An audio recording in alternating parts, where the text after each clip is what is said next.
So in this demonstration, we're going to demonstrate how to go from a straight Berdan prime into a boxer prime where there was no flash hole for the boxer.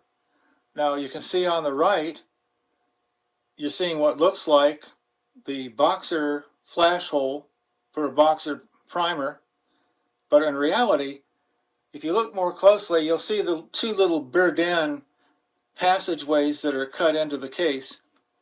So what my process does is to remove the primer and create the boxer style flash hole all in one shot. It doesn't, however, address the problem of reaming of the primer pocket or swaging it. We'll do that some other time. But today, we're just going to see how we can recover this military style brass, this Berdan, and create the ordinary boxer type primer. Now, a couple of things to know. I've got some tools I want to show you, but the reason that this works is that there is kind of a little nodule of brass in the center. So the case was originally set up to do either of the two in a way. You're going to knock out this little speck. It's kind of a round slug, and that's going to come out with the primer, and it all has to come in one shot. So the whole primer with the anvil in it and everything. I'm going to demonstrate that. Before I do, I'm going to show you a tool you need to make. Now this punch is kind of unique.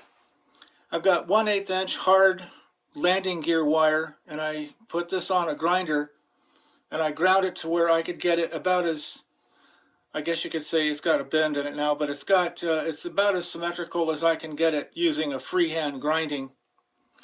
So the case will be taken, the punch will be put in there and register on the center where the primer is, and then hit with a hammer.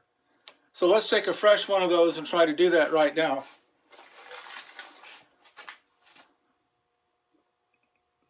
That looks like a good one. Okay. Now you want to try to center it in there.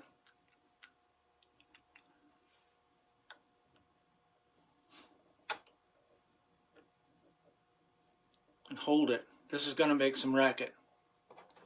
You have to hit it pretty hard.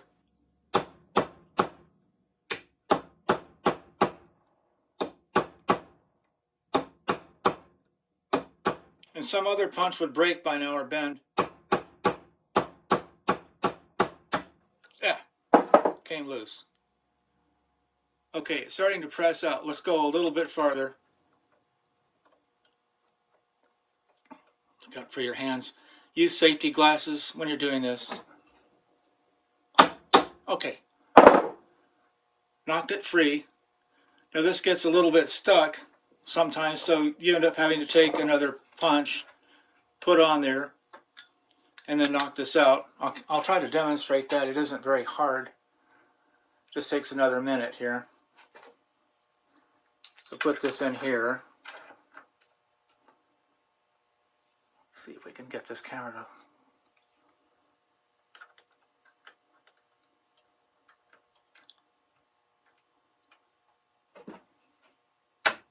Okay. Didn't have to hit it very hard. Okay. Now let's try to get a close-up of that pocket.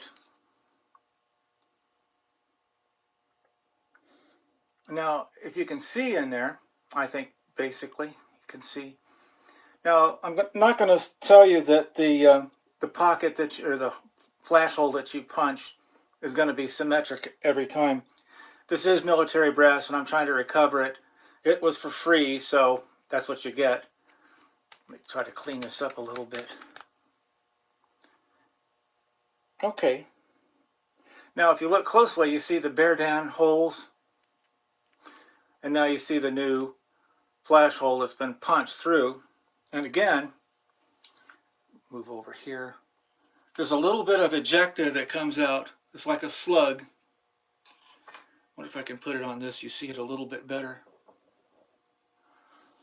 There's a little slug that comes out. if I can get it a little closer. Okay, let's try that. Sure. Okay, a little slug, and that just punches right out, but you have to hit it pretty hard. You cannot do this on a press. So getting back to the making of this tool, you get some 1/8" landing gear wire. It has to be very hard and supple steel at the same time, a spring. Be careful when you handle this. Grind down, first it's a taper, then you want, you know, a totally smooth end, like for an ordinary punch. That's too fine to show on the camera. You want to get it, you know, straight. This is a commercial punch. I'm not going to grind it, but, you know, straight so that it doesn't stick in the hole. That should do it. I'm able to recover some military brass. There's no damage to it. I'm going to go ahead and swage that to be on the safe side, and that should load up pretty well. We're going to try and find out. I used the term anvil earlier, and I probably should not have done that. I think what I was trying to say is that this there's a piece of brass that's sticking up. It acts as the anvil, and then the primer cup is going over that, so that when it strikes against the piece of brass, which is unusual from my standpoint. Anyway, that is what's being knocked out of there, and that's by virtue of the fact that this punch, which is now kind of bent, goes in there and pushes and ejects that whole thing with the cup. Here's another sample of what I've done. You can see on the left there the Berdan holes, very, very obvious, and still have some tumbling compound stuck in there. And the center one isn't as nice. The one on the right is pretty good. There, you know, is some controversy. People say various things. The flash hole needs to be of a certain exact diameter and so on and so forth. But this is, you know, reused brass, and it's good enough to shoot with, so I'm not going to split hairs. I'm grateful to have it. It does need some, I can see that it needs this swaging at least, and it may need some chamfer. But anyway, that's recovering something out of nothing for not that much work. There are going to be some rejects, and occasionally that's going to be expected.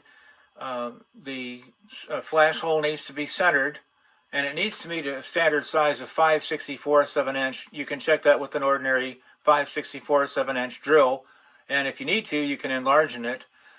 This one will need it. It's just slightly off, but that's fine. From that point forward, you can run this case on ordinary press through ordinary dies and never have to go through this stuff again.